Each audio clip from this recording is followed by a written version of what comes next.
সুপ্রিয় শিক্ষার্থীবৃন্দ, আজকের ক্লাসে তোমাদের সবাইকে স্বাগত জানাচ্ছি। আশা করছি তোমরা সবাই ভালো আছো। আর তোমাদের সাথে আছি আমি চৌধুরী রাশেদুন নবী, সহকারী অধ্যাপক, বাংলা বিভাগ, ঢাকা কলেজ। আমরা গত ক্লাসে বাংলা উচ্চারণের নিয়ম এই বিষয়টিতে আলোচনা শুরু করেছিলাম। এটা খুবই গুরুত্বপূর্ণ একটি বিষয়। অনেক শিক্ষার্থীদের কাছে উচ্চারণের নিয়ম এটা বুঝতে একটু কঠিন হয়।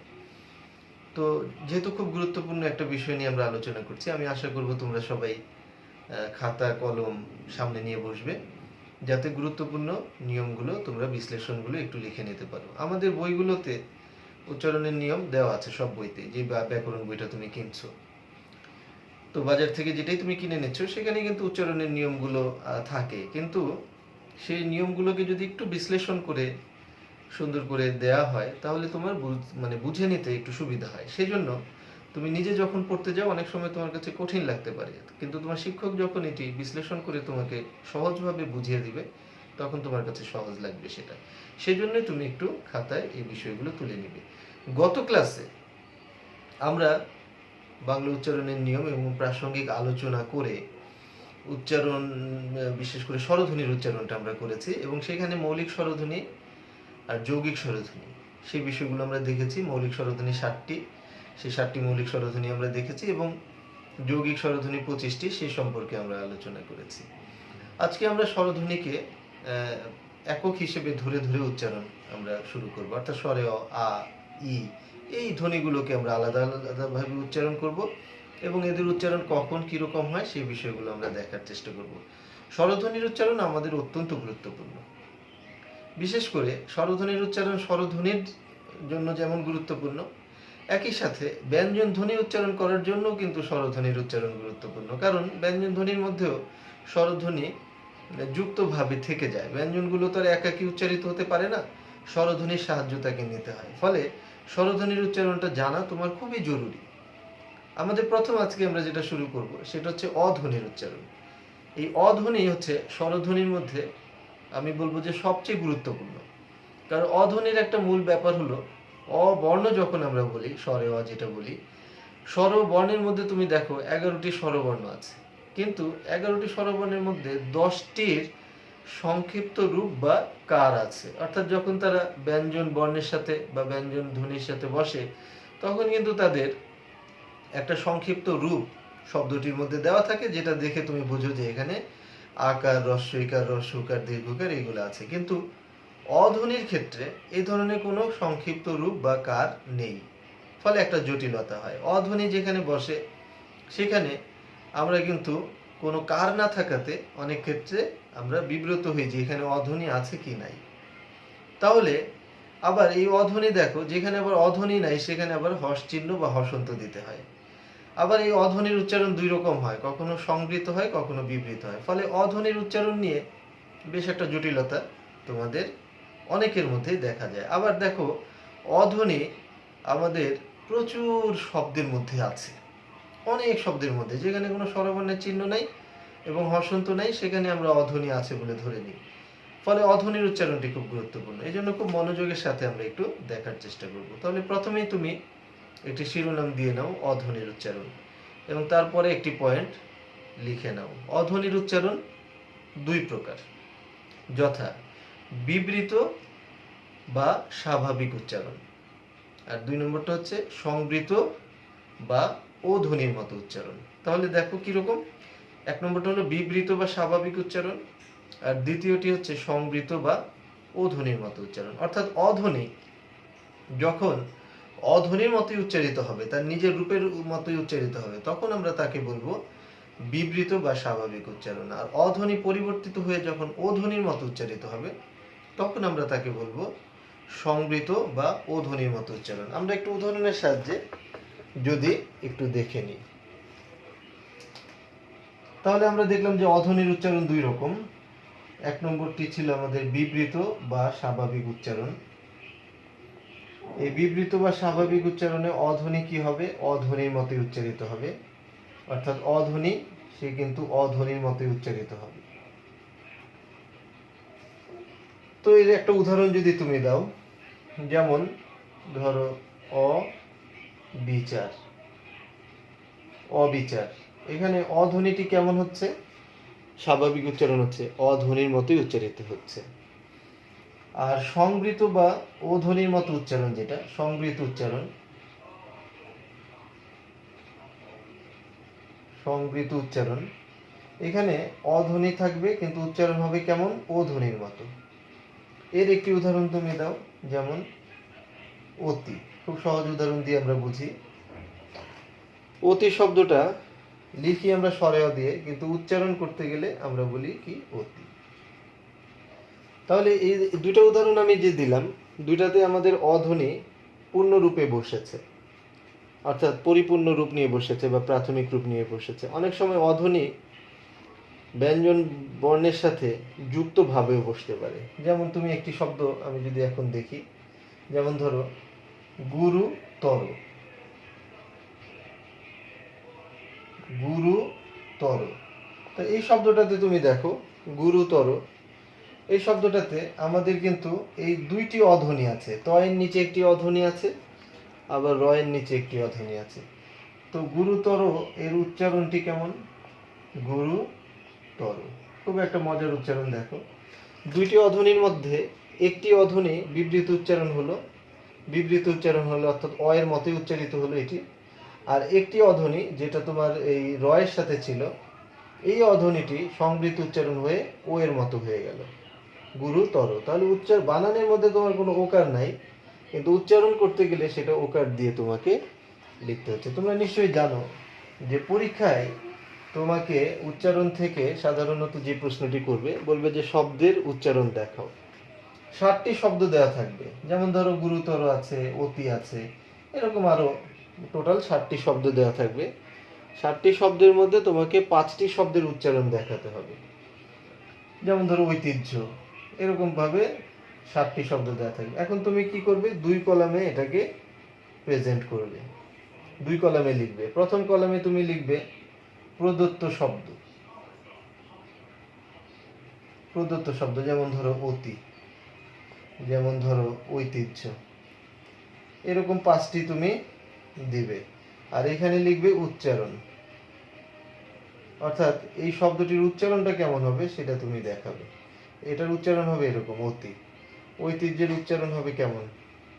ওই তি ঝ, এরকম হবে। তো এই এই উচ্চারণগুলো তোমাকে দেখাতে হবে। 7টি শব্দ দেওয়া থাকবে এইভাবে।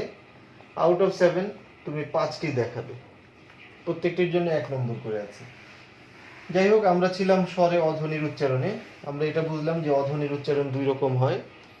কখনো বিবৃত উচ্চারণ হয়, অর্থাৎ যখন অধ্বনি বিবৃত হয় অর্থাৎ অধ্বনির মতো উচ্চারিত হয়, আর সংবৃত হলে অধ্বনি ও ধ্বনির মতো উচ্চারিত হয়। এখন প্রশ্ন হচ্ছে যে কখন অধ্বনি বিবৃত হয় আর কখন অধ্বনি সংবৃত হয়, সেটা আমাদের একটু দেখার বিষয়। পাশাপাশি আরেকটা জিনিস আমরা দেখব যে আমরা আসলে উচ্চারণগুলো কিভাবে করি। আমরা কিন্তু উচ্চারণ করি আমাদের বাকযন্ত্রের সাহায্যে। ফুসফুস থেকে বাতাস বাকযন্ত্রের মাধ্যমে বের হয়ে আসে এবং বিভিন্ন ধরনের ধ্বনির উচ্চারণ করে একই বাতাস।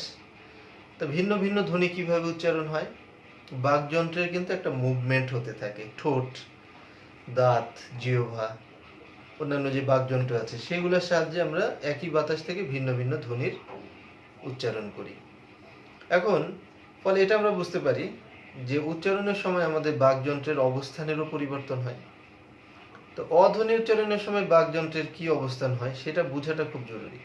তাহলে তুমি নতুন একটি শিরোনাম দাও, মুখের অবস্থান।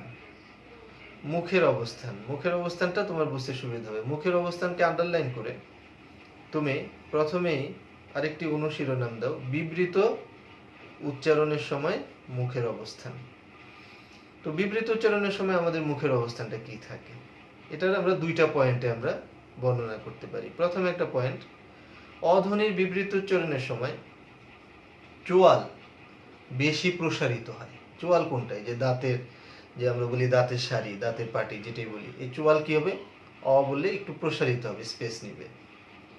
অধ্বনির বিবৃত উচ্চারণের সময় চোয়াল বেশি প্রসারিত হয়।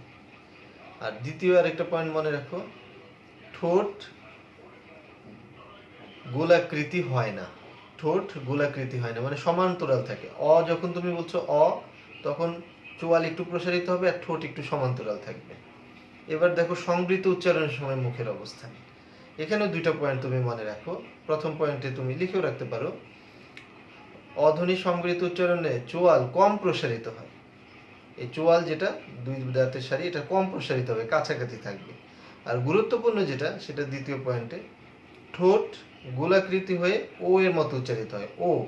ও বললে কি হয়, তোমার ঠোঁট একটু গোলাকৃতি হয়ে যায়, না হলে কিন্তু ও এর উচ্চারণ হয় না। তাহলে খুবই সুস্পষ্ট কিন্তু অধ্বনির যখন বিবৃত উচ্চারণ হয় তখন সেটা এর মতো থাকে, তোমার ঠোঁট ফ্ল্যাট থাকে, চোয়াল একটু স্পেস নেয়। আর অধ্বনি যখন সংবৃত হয় তখন ও ধ্বনির মতো উচ্চারিত হয়, তোমার ঠোঁট গোলাকৃতি হয় এবং চোয়াল কিন্তু কম প্রসারিত হয়। এখন আমরা দেখব নিয়মাবলীগুলো দেখব, যে কখন কখন বিবৃত উচ্চারণ হয় অধ্বনির আর কখন কখন সেটা সংবৃত উচ্চারণ হয়। তাহলে তুমি প্রথমেই একটি শিরোনাম দিয়ে একটু তুলে নিতে পারো এই কথাগুলো। প্রথমে তুমি দেখো বিবৃত উচ্চারণ। এই বিবৃত উচ্চারণে আমাদের কিভাবে হয় সেই নিয়মগুলো আমরা দেখব। অনেক সময় তোমার পরীক্ষায়ও থাকে, অধ্বনির বিবৃত উচ্চারণের নিয়মগুলো দাও, তখন কিন্তু এই নিয়মগুলো তোমাকে বিশ্লেষণ করে দিতে হবে। তাহলে বিবৃত উচ্চারণ লিখে আমরা প্রথমে একটি পয়েন্ট দেখে নিব। অধ্বনির বিবৃত উচ্চারণ শব্দের 3টি স্থানেই পাওয়া যায়। একটা শব্দের কিন্তু 3টি স্থান থাকে, শব্দের আদি, শব্দের মধ্য এবং শব্দের অন্ত। তাহলে আমরা কি বলছি, যে অধ্বনির বিবৃত উচ্চারণ শব্দের 3টি স্থানেই পাওয়া যায়। আমরা যদি একটু উদাহরণের সাহায্যে বুঝি,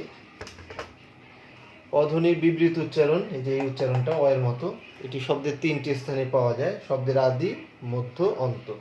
এখন একটা উদাহরণ তুমি দাও, যেমন ধরো কলম। কলম শব্দটাতে এমন একটি শব্দ নিয়েছি যেখানে তোমার 3টি আছে। তাহলে আমরা এমন একটা শব্দ বেছে নিলাম যেখানে আমাদের 3টি আছে এবং 3টি এর উচ্চারণই এখানে বিবৃত। ক, ল, ম, প্রত্যেকটি কিন্তু এর মতই হচ্ছে, কোনোটা ও এর মতো উচ্চারণ হচ্ছে না, ফলে 3টি বিবৃত হচ্ছে। এখন প্রশ্ন হলো, কোন নিয়মে বিবৃত হয়েছে? শব্দের শুরুতেই এই কোন নিয়মে বিবৃত হয়েছে, আর মধ্যে বা শেষেই সেই এটাও বা কোন নিয়মে বিবৃত হয়েছে? এগুলো আলাদা আলাদা নিয়ম আছে। তাহলে আমরা প্রথমেই দেখব শব্দের আদিতে। যারা লিখে নিচ্ছে একটু লিখে নিতে পারো। শব্দের আদিতে এই শিরোনাম দিয়ে তুমি এখানে 2টা পয়েন্ট পাবে। প্রথম পয়েন্টে নাও, শব্দের আদিতে না বোধক বিবৃত হয়। শব্দের আদিতে না বোধক বিবৃত হয়। কিরকম? উদাহরণ দাও। যেমন ধরো চল, টল। এখানে দেখো শব্দের আদিতে বলেছে না বোধক বিবৃত হয়, অর্থাৎ মূল শব্দের না বোধক অর্থে যে গুলো বসে, অচল, চলের না বোধকতা প্রকাশ করছে। যে জিনিসটা চলে, অচল বললে কি ওটা চলে না। অটল, যেটা মুভমেন্ট হয়, অটল বললে কিন্তু সেটা কি স্থির, সেটা আর টলে যায় না। তাহলে এই বিপরীত অর্থ বা না বোধক অর্থে যে বসে শব্দের শুরুতেই, সেটি বিবৃত উচ্চারণ হয়। উচ্চারণে তো তুমি বুঝতেই পারছো, আবার নিয়মটাও তুমি বুঝে নিচ্ছ। তাহলে প্রথম নিয়ম আমরা দেখলাম, শব্দের আদিতে না বোধক বিবৃত হয়। দ্বিতীয় নিয়মটা একটু নাও। দ্বিতীয় নিয়মটা আমরা একটু বুঝে নিই এবার। কিংবা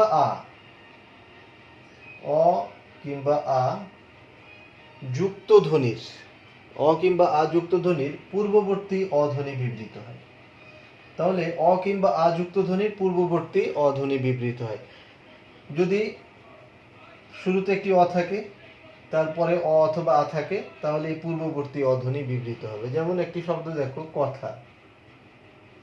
এই কথা শব্দতে কি আছে? শুরুতে একটি আছে, ক এর সাথে যুক্তভাবে আছে, আর তারপরে এই থ এর সাথে কি আছে?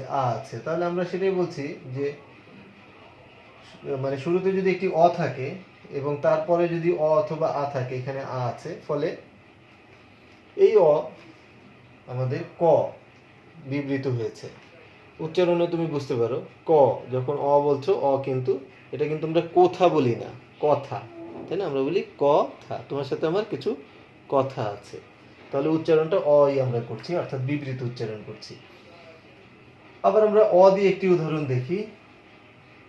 শুরুতে যদি একটি অ থাকে, ওটার কাছাকাছি একটা উদাহরণ নিই। শুরুতে যদি একটি অ থাকে এবং তারপরেও যদি আবার একটি অ থাকে, এই যে বলেছে অ অথবা আযুক্ত ধ্বনি, তাহলে এখানে অযুক্ত ধ্বনি, তার আগে একটি অ আছে, ফলে এই অটি আমাদের বিবৃত হবে। খুব সহজ নিয়ম, অ অথবা আযুক্ত ধ্বনির পূর্ববর্তী অধ্বনি বিবৃত হয়। তো এখানে আমরা অধ্বনি শব্দের আদিতে দুই ভাবে বিবৃত হয়। শব্দের শুরুতে যে অ থাকে, এই অবিবৃত হওয়ার দুইটি নিয়ম আছে। একটি হলো না বোধক হিসেবে অবিবৃত হয়, আর একটি হচ্ছে পরবর্তী ধ্বনি অ অথবা আ থাকলে পূর্ববর্তী অধ্বনি বিবৃত হয়। এখানেও কিন্তু এই অধ্বনিটা বিবৃত হয়েছে, পরবর্তীতে অধ্বনি আছে, যার ফলে প্রথম অধ্বনি বিবৃত হয়েছিল। এই ছিল শব্দের আদিতে অধ্বনি বিবৃত হওয়ার দুইটি নিয়ম। এবার তুমি দেখো শব্দের মধ্যে বা অন্তে। তো যারা লিখে নিচ্ছ তারা একটি শিরোনাম দাও, শব্দের মধ্যে বা অন্তে। তো শব্দের মধ্যে বা অন্তে কিভাবে অধ্বনি বিবৃত হয়? যেমন এই যে এখানে তো অধ্বনি আছে, এখানে অধ্বনি আছে, এখানে অধ্বনি আছে, এইগুলা কিভাবে হবে শব্দের মধ্যে বা অন্তে? তাহলে প্রথম নিয়ম লিখো, পূর্ব স্বরের সঙ্গে মিল রেখে স্বরসঙ্গতির জন্য বিবৃত অ হয়। পূর্ব স্বরের সঙ্গে মিল রেখে স্বরসঙ্গতির জন্য বিবৃত অ হয়। আমরা যেমন একটি শব্দ যদি বলি যত, যত শব্দটাতে তুমি দেখো প্রথমে জয়ের সাথে একটি অ আছে, তারপরে তয়ের সাথে একটি অ আছে। এখন বলা হয়েছে আগের নিয়ম আমরা দেখেছিলাম শব্দের আদিতে অ কিভাবে বিবৃত হয়, পরবর্তী স্বর অ অথবা আ থাকলে এটি বিবৃত হয়। সেটা আমরা দেখলাম এখানে অ আছে, ফলে এটা বিবৃত হয়েছে। আর পূর্ব স্বরের সঙ্গে মিল রেখে পরবর্তী স্বর বিবৃত হয়। মাঝখানে যদি অন্য কোনো স্বরবর্ণ না আসে, তাহলে আগের স্বরবর্ণটা যদি বিবৃত হয়, পরের স্বরবর্ণটাও বিবৃত হবে মিল রেখে। এটাকে আমরা বলছি স্বরসঙ্গতি। স্বরসঙ্গতি মানে কি? একটি স্বরধ্বনির প্রভাবে আরো একটি স্বরধ্বনি যদি প্রভাবিত হয়। তো এইখানেও কিন্তু তোমার কি হয়েছে, এই অ পূর্ব স্বরের সঙ্গে মিল রেখে এটা কিন্তু বিবৃত হয়েছে। যেহেতু এই অবিবৃত, তারপরে অন্য কোনো স্বরবর্ণ আসে নাই, তখন এটার সাথে মিল রেখে ক, ল এটাও বিবৃত হয়েছে, ম এটাও বিবৃত হয়েছে। ফলে পূর্ব স্বরের সঙ্গে মিল রেখে স্বরসঙ্গতির জন্য বিবৃত হয়। আমরা আশা করি এই নিয়মটা বুঝতে পেরেছি। এবার দ্বিতীয় আরেকটা নিয়ম দাও, 2 নম্বরটার নিয়মটা দাও। রি, এ, ওই, ওই, ও, ও, এই ধ্বনিগুলোর পূর্ববর্তী অ প্রায় বিবৃত হয়। এই ধ্বনিগুলোর পরবর্তী অ প্রায় বিবৃত হয়। আমরা শব্দের মধ্যে এবং অন্তের অ দেখছি, তো এই ধ্বনিগুলোর পরবর্তী অ প্রায় বিবৃত। এদের পরে যদি অ থাকে সরাসরি, সেই অ কিন্তু বিবৃত হবে। যেমন আমরা যদি তৃণ, তৃণ একটা শব্দ বলি, তাহলে তৃণ এটার অ কিন্তু বিবৃত উচ্চারণ হবে। তুমি যদি ওই দিয়ে একটা উদাহরণ দাও, ধৈর্য, ধৈর্য, এখানে অ কিন্তু বিবৃত হবে। তুমি যদি ও দিয়ে একটা উচ্চারণ দাও, মৌন, মৌন, এটা সবগুলোর অই কিন্তু বিবৃত হবে। এই নিয়মগুলো তোমার বর্ণগুলো মনে রাখতে হবে। এই 5টি বর্ণ মনে রাখা সহজও আছে। কেন? এগুলো স্বরবর্ণের শেষ 5টি বর্ণ, রি, এ, ওই, ও, ও।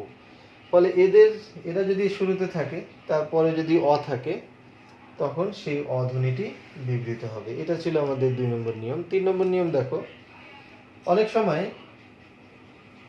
সময় রস্বই ধ্বনির পরবর্তী অধ্বনি বিবৃত হয়। তাহলে রস্বইয়ের পরে যদি তোমার অধ্বনি থাকে, সেটি বিবৃত হয়। বলছে অনেক সময় রস্বইয়ের পরবর্তী অধ্বনি বিবৃত হয়। যেমন তুমি যদি একটি শব্দ বলো গঠিত, তাহলে এখানে রস্বই আছে এবং রস্বইয়ের পরে তয়ের সাথে অ আছে, এই অধ্বনির উচ্চারণটা অধ্বনির মতোই হবে, গঠিত। রস্বইয়ের পরবর্তী অধ্বনি বিবৃত হয়। তাহলে আমরা শব্দের মধ্যে এবং অন্তে কিভাবে অধ্বনি বিবৃত হয় সেগুলো আমরা দেখে নিলাম। এখন দেখব অধ্বনি সংবৃত উচ্চারণ। তা আমরা শুরুতেই দেখেছি যে মূল যে বিষয়টি, যেটা দেখেছি যে অধ্বনি সংবৃত উচ্চারণটা কেমন হয়, ও ধ্বনির মতো হয়, তাই না?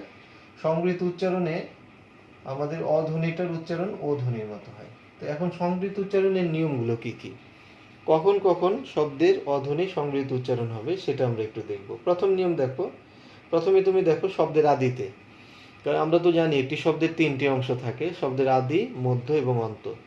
তাহলে শব্দের আদিতে তুমি একটি নিয়ম দেখো, 1 নম্বর নিয়ম, পরবর্তী স্বর সংবৃত হলে শব্দের আদি অ সংবৃত হয়। পরবর্তী স্বর সংবৃত হলে, তাহলে পরবর্তী স্বরের উপরে একটা প্রভাব বিস্তার করবে। পরবর্তী স্বর সংবৃত হলে আদি অ সংবৃত হয়। কিরকম, আমরা কিন্তু একটি শব্দ দেখব, যেমন ধরো অতি। এই অতি, আমাদের উচ্চারণটা সবচেয়ে মজার ব্যাপার হলো যে উচ্চারণ তো আমরা নিজেরা করেই বুঝতে পারি যে সংবৃত না বিবৃত। অনেক ক্ষেত্রে নিয়ম মনে না থাকলেও উচ্চারণ আমরা নিজেরা সঠিক উচ্চারণ যদি জানি তাহলে কিন্তু আমাদের সংবৃত বিবৃত বুঝতে পারি। তাহলে এখানে পরবর্তীতে রস্যের প্রভাবে পূর্ববর্তী অধ্বনিটি সংবৃত হয়ে গেছে। ঠিক তেমনি তুমি যদি একটি শব্দ বলো করুণ, খুবই করুণ দৃশ্য, তাহলে এখানে কিন্তু করুণ, করুণ, এখানে তোমার পরবর্তীতে রস্য এর প্রভাবে তোমার এই পূর্ববর্তী ক এর সাথে যে অ আছে এটি সংবৃত রূপ ধারণ করে ওকার হয়েছে। তো এই জন্য বলেছে পরবর্তী স্বর সংবৃত হলে শব্দের আদি অ সংবৃত হয়। আচ্ছা, দ্বিতীয় আরেকটি নিয়ম দেখো, পরবর্তী রস্যই রস্যু, পরবর্তী রস্যই রস্যু ইত্যাদির প্রভাবে পূর্ববর্তী রফলাযুক্ত অ সংবৃত হয়। যারা লিখে নিচ্ছ তাদের জন্য আমি একটু স্লো বলছি।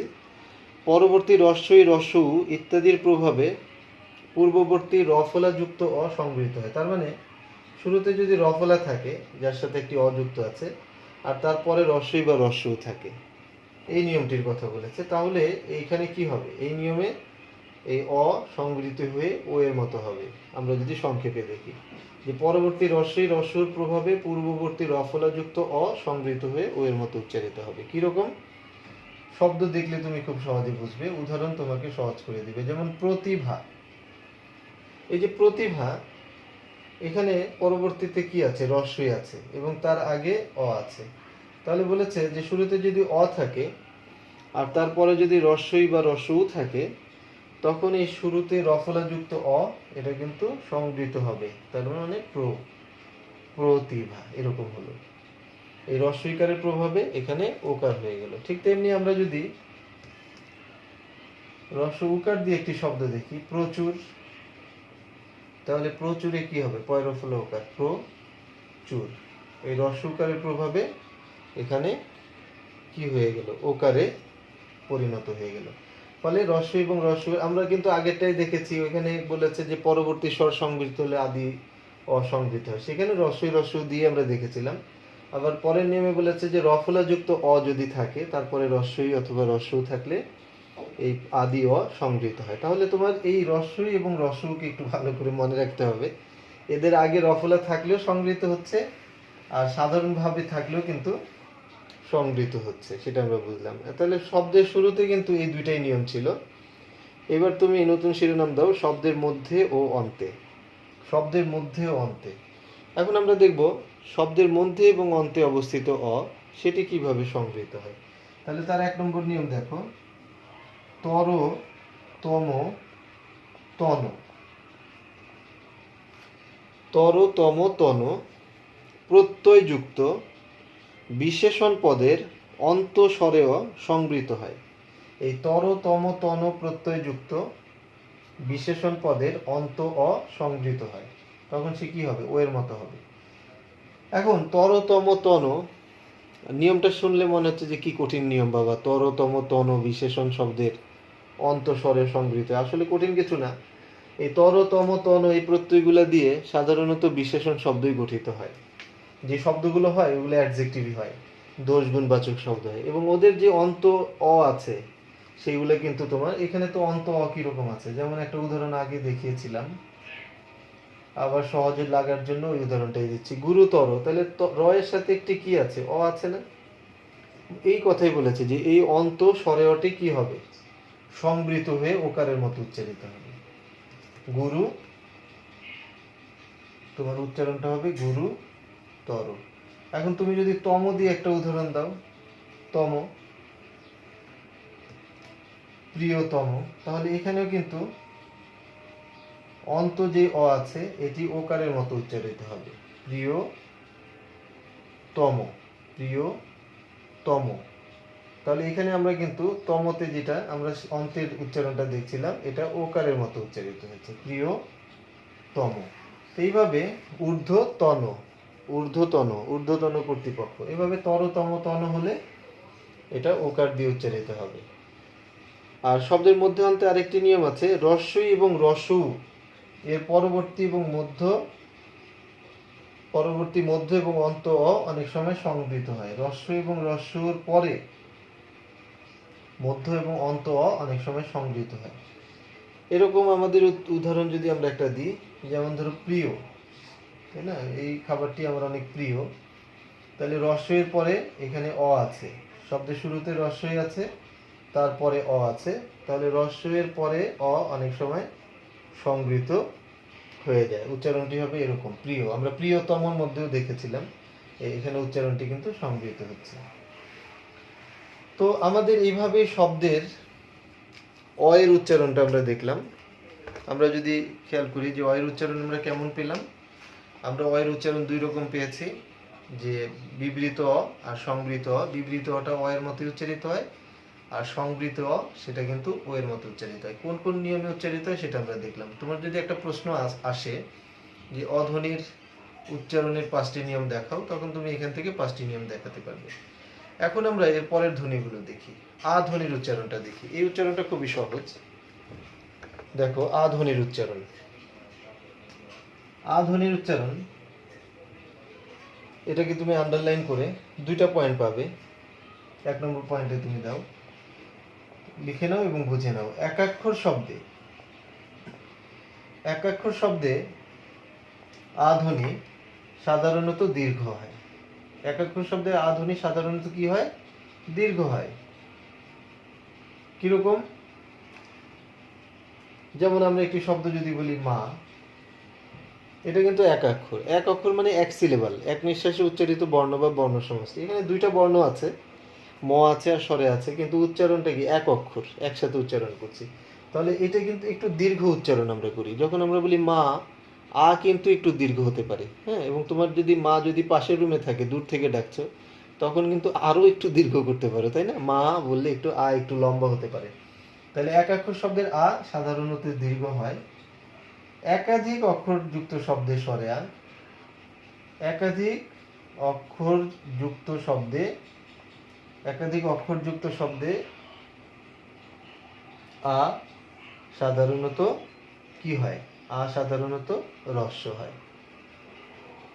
যদি তোমার একাধিক অক্ষর হয়, তখন কিন্তু সেই আ আর দীর্ঘ থাকবে না, হ্রস্ব হয়ে যাবে। যেমন তুমি এই কাছাকাছি একটা শব্দ বলো, যদি বলো মা মা, তাহলে কিন্তু এখানে 2টা শব্দ, মা মা।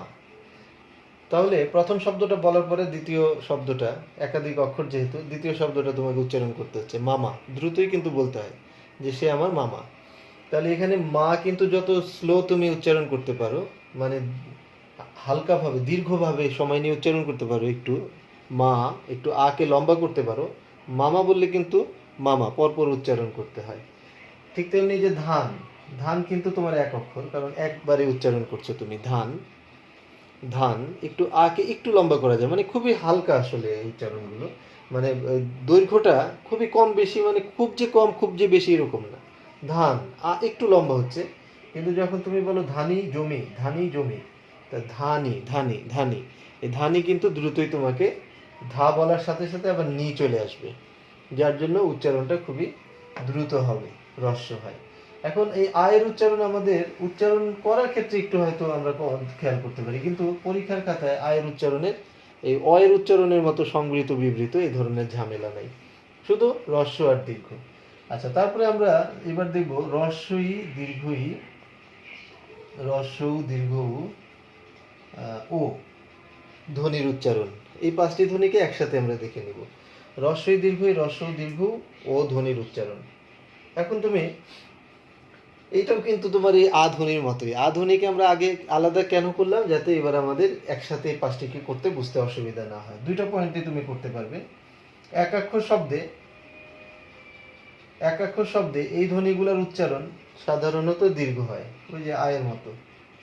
একাক্ষর শব্দে এই ধ্বনিগুলোর উচ্চারণ সাধারণত দীর্ঘ হয়। একটু তুমি সময় নিতে পারবে। যেমন তুমি যদি বলো দিন, দিন, দি, ই কিন্তু একটু একটু হালকা, মানে একটু সময় নেওয়া যায়, দিন। তুমি যদি বলো রস্যকার দিয়ে একটা উদাহরণ দাও, যেমন চুল, চুল, ও কিন্তু একটু লম্বা করা যায়।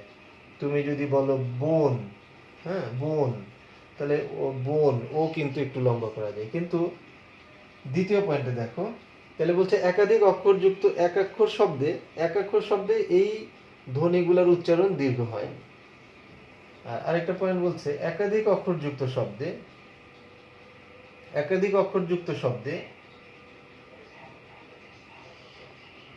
এই ধ্বনিগুলোর উচ্চারণ রস্য হয়। একাধিক অক্ষরযুক্ত শব্দে এই ধ্বনিগুলোর উচ্চারণ কি হবে? রস্য হবে। যেমন তুমি চুলের বদলে যদি বলো চুলা, তাহলে চু বলার সাথে সাথে লা চলে আসবে, কিন্তু চুলা, চুলা দ্রুত উচ্চারণ করতে হবে, যে একটা চুলা কিনতে এসেছে, চুলা একসাথে উচ্চারণ করতে হয়। তুমি এখানে ওকার দিয়ে যদি যেমন যদি বলো রোগী, রোগ বললে রোগ উচ্চারণটা একটু লম্বা হয়, কিন্তু রোগী, রো বলার সাথে সাথে গি বলতে হচ্ছে তোমার, ফলে তুমি কিন্তু উচ্চারণটা উচ্চারণটা রস্য হয়ে যাচ্ছে। তুমি যদি বলো উষা, হ্যাঁ উষা, উষা, উষা, তাহলে দীর্ঘ উচ্চারণটা কিন্তু খুব দ্রুতই হয়। ফলে এই যে আমাদের স্বরেয়া, রস্যই দীর্ঘই, রস্য দীর্ঘ আর ও, এগুলা কিন্তু কি শুধু এক অক্ষর হলে দীর্ঘ হবে, একাধিক অক্ষর হলে উচ্চারণটা রস্য হবে। খুবই সহজ, এগুলো তোমার লেখার ক্ষেত্রে কোনো জটিলতা হয় না, শুধু উচ্চারণের ক্ষেত্রে তোমার একটু খেয়াল রাখতে হয়। আচ্ছা, এরপরে তুমি দেখো এ ধ্বনির উচ্চারণ। এই এ ধ্বনির উচ্চারণটা কিন্তু আবার তোমার একটু ব্যাপকতা আছে, একটু ভিন্নতা আছে। তাহলে এ ধ্বনির উচ্চারণে তুমি দেখো একটা পয়েন্ট তুমি লিখে নাও, এ ধ্বনির উচ্চারণ দুই রকম হতে পারে, বিবৃত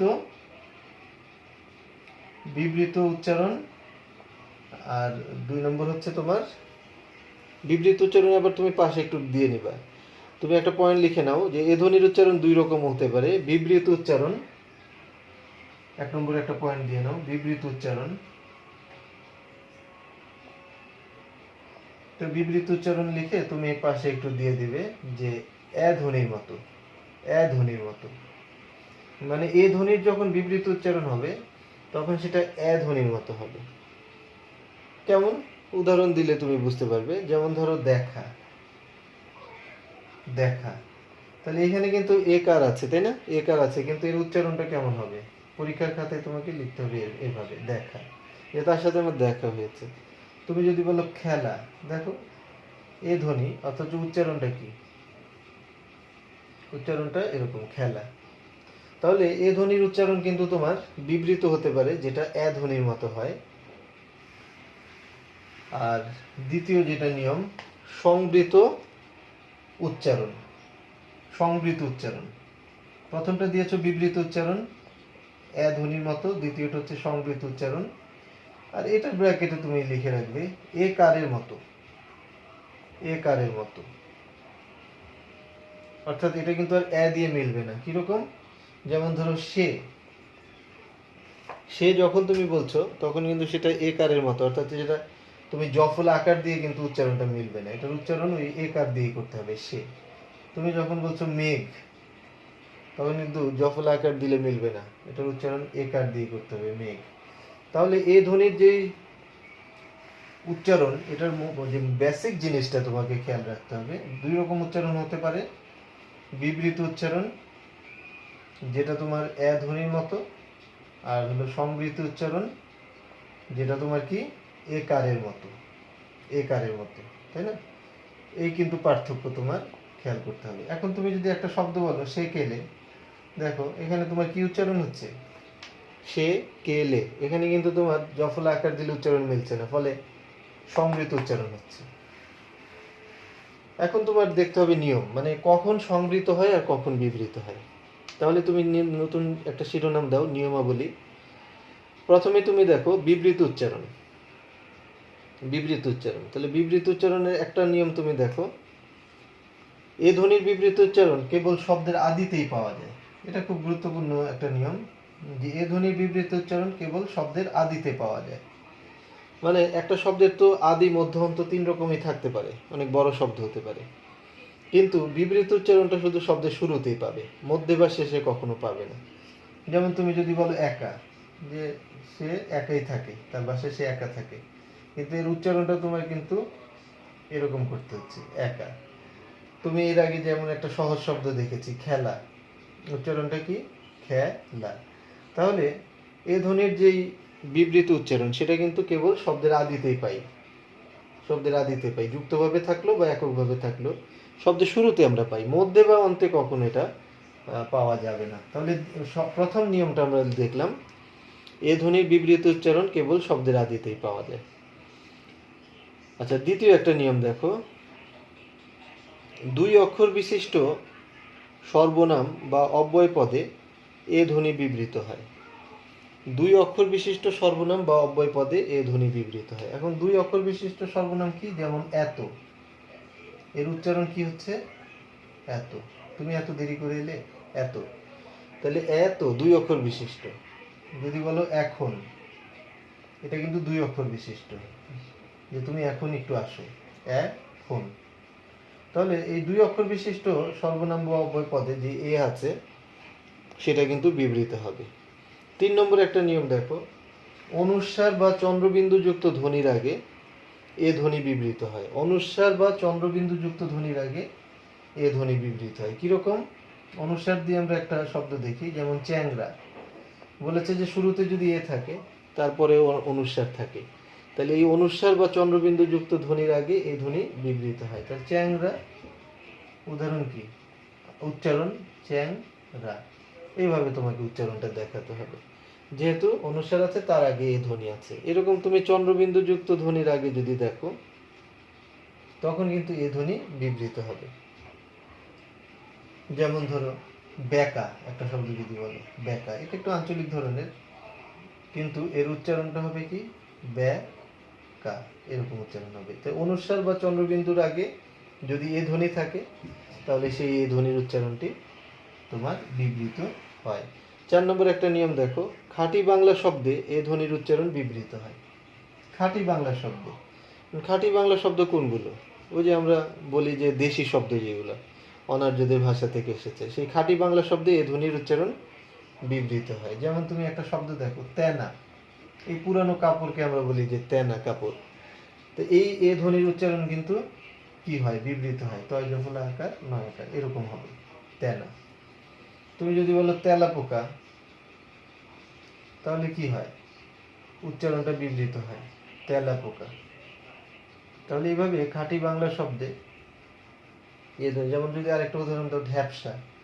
ঢ্যাপসা মানে অত্যন্ত মোটা অর্থে, স্থূলকায়, তাহলে এর উচ্চারণ কিন্তু তোমার বিবৃত হচ্ছে ঢ্যাপসা।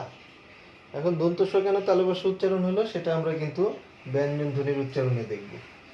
আপাতত আমরা স্বরধ্বনি আজকে শেষ করছি। সেখানে আমরা দেখলাম যে খাঁটি বাংলা শব্দে এই ধ্বনির উচ্চারণ বিবৃত হয়। আরেকটি নিয়ম হচ্ছে এক, এরপরের নিয়ম দেখো, 1, 11, 13। 1, 11, 13 এই 3টি সংখ্যাবাচক শব্দে এবং একযুক্ত শব্দে এই ধ্বনির উচ্চারণ বিবৃত হয়। তাহলে তুমি যখন 1 লিখবে কিন্তু এর উচ্চারণ হবে কি? 1। এরকম 11, 13, 1, 11, 13 এই 3টি সংখ্যাবাচক শব্দে এবং একযুক্ত শব্দে এ ধ্বনির উচ্চারণ বিবৃত হয়। তো একযুক্ত শব্দ কোনগুলা? এই 3টি সংখ্যাবাচক শব্দে তো এ ধ্বনি বিবৃত হবে, 13 লিখতে গেলে এরকম লিখতে হবে। আর একযুক্ত শব্দে, একযুক্ত শব্দে মানে যে শব্দের আগে এক আছে, যেমন ধরো একতলা, তাহলে এখানে কিন্তু উচ্চারণটি বিবৃত হবে। এই 3টি সংখ্যাবাচক শব্দে এবং একযুক্ত শব্দে এ ধ্বনির উচ্চারণ বিবৃত হয়। আচ্ছা, এর পরের নিয়ম দেখো, শেষ নিয়ম যেটা বিবৃত উচ্চারণের, ক্রিয়াপদের বর্তমান কালের অনুজ্ঞায় তুচ্ছার্থে এবং সাধারণ মধ্যম পুরুষের রূপে এ ধ্বনির উচ্চারণ বিবৃত হয়। ক্রিয়াপদের বর্তমান কালের অনুজ্ঞায় তুচ্ছার্থে, তোমরা জানো মধ্যম পুরুষের তুচ্ছার্থক রূপ কি? তুই অথবা তোরা। আর তুচ্ছার্থে আরেকটা কি বলেছে, সাধারণ মধ্যম পুরুষের রূপে। সাধারণ রূপ হচ্ছে তুমি, তোমরা, একবচনে তুমি, বহুবচনে তোমরা। তাহলে এই ক্রিয়াপদের বর্তমান কালের অনুজ্ঞায়, অনুজ্ঞা তোমরা জানো যে যেটা আদেশ উপদেশ অর্থে ব্যবহৃত হয়। এই অনুজ্ঞা বোঝাতে তুচ্ছার্থে বা সাধারণ মধ্যম পুরুষের রূপে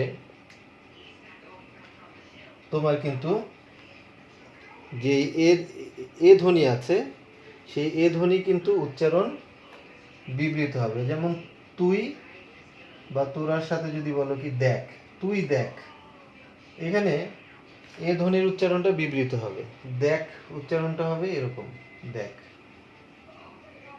আর তুমির সাথে হয় কি, তুমি দেখো, তুমি দেখো, তো উচ্চারণ হবে দেখো। তাহলে এটাই আর কি বলেছে যে ক্রিয়াপদের বর্তমান কালের যে অনুজ্ঞাবাচক যে পদ, সে অনুজ্ঞায় তুচ্ছার্থে বা সাধারণ মধ্যম পুরুষে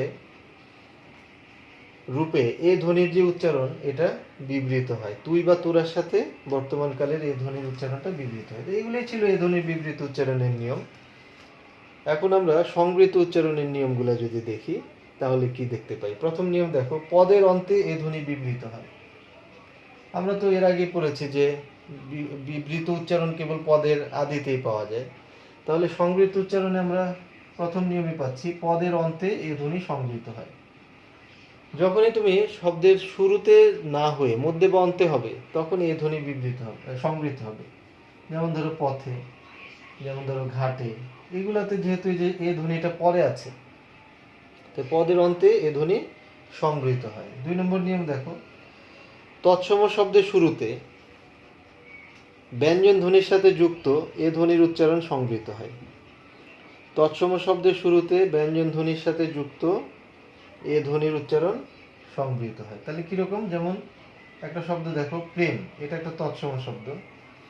তাহলে তৎসম শব্দের শুরুতে যদি এ ধ্বনি থাকে, সেটা কিন্তু সংবৃত হয়। এখানে প্রেম উচ্চারণ এরকম হবে, জফলা আকার দিয়ে হবে না, যেহেতু এটা একটা তৎসম শব্দ। তুমি যদি বলো দেশ, যেটা আমাদের দেশ, এটা কিন্তু দেশ বললে হবে না, যেহেতু তৎসম শব্দ, এটা কিন্তু তোমার সংবৃত, অর্থাৎ এ কারের মতোই হবে।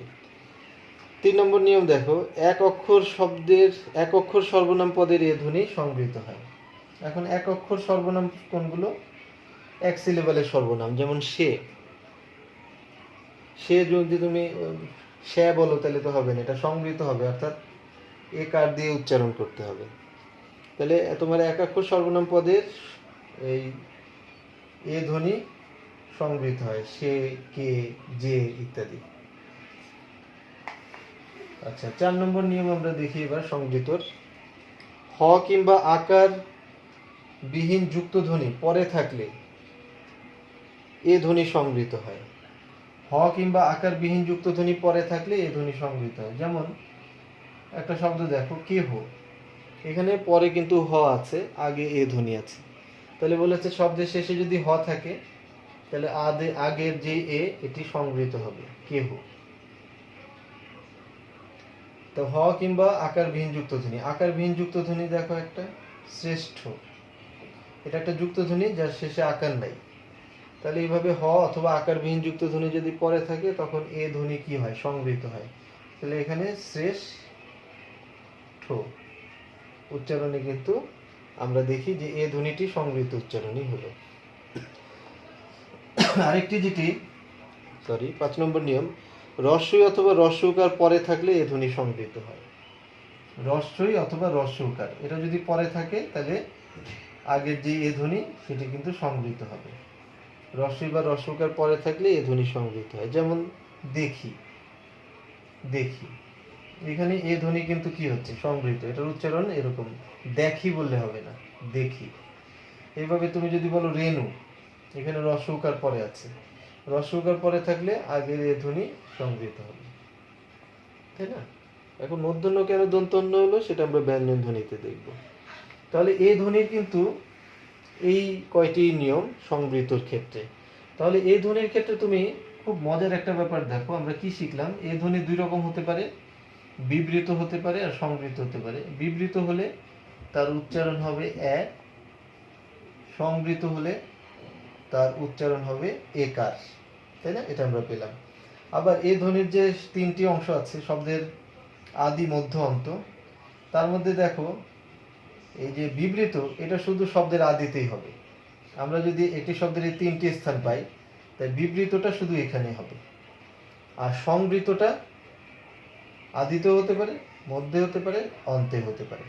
আদিতে হতে পারে, মধ্যে হতে পারে, অন্তে হতে পারে। ফলে একটি শব্দের ক্ষেত্রে খুব মজার ব্যাপার যেটা, মধ্যে বা অন্তে যদি কোনো একার থাকে সেটা অলওয়েজ কিন্তু সংবৃত। আর এই আদিতে যে একার থাকবে এইটাই কিন্তু তোমার কখনো বিবৃত, কখনো সংবৃত। এটার জন্য আমাদের এই নিয়মগুলো, অর্থাৎ আদিতে সে কখনো বিবৃত হতে পারে, কখনো সে সংবৃত হতে পারে। আচ্ছা, আমরা মনে হয় যে এই ধ্বনি পর্যন্ত আজকে থাকি, অনেক লম্বা হয়ে যাচ্ছে।